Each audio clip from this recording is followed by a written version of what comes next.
જય માતાજી, સ્વાગત છે તમારું અમારા નવા વ્લોગમાં। આ સુરતનું વાતાવરણ છે 7 વાગ્યાનું। તૈયાર થઈને પછી શિરાવા બેસી ગયો, શાક ભાખરી ને ભીંડાનું શાક। શિરાવીને મેં પાણીનો બાટલો ભરી લીધો અને ઠેલો લઈને માંડ્યો દોડવા ઓફિસે પૂગી ગયો। ઓફિસે પૂગીને ટેબલ સાફ કરી નાખ્યું અને પછી લાગી જા કામ ધંધે। 4 વાગી જા 12 દાળ ભાત લઈ આવ્યા અને બેસી જા જમવા। રોટલી, ભીંડાનું શાક, દાળ ભાત, ભૂંગળા, કાંદા, મરસા જમીન। પછી બહાર આટો માર્યો અને ઘડીક ગયો હાલવા। આવીને ઘડીક ફોન ઘૂમીડ્યો, પછી ભૂઈ ગયો અને પછી પાછા લાગી જા કામ ધંધે। 5 વાગી જાય તો લાગી ભૂખ, હળવો નાસ્તો કરી લીધો। જે વાગી જાય 7 એટલે હું ઠેલો લઈને માંડ્યો દોડવા।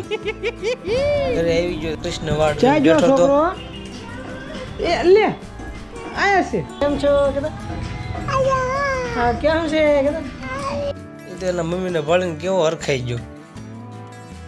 પછી ધૂપ દીવા કરી લીધા અને પછી બેસી ગયા વાળું કરવા। રીંગણાનું શાક ને રોટલી। તો મળવી હવે નવા વ્લોગમાં। જય દ્વારકાધીશ।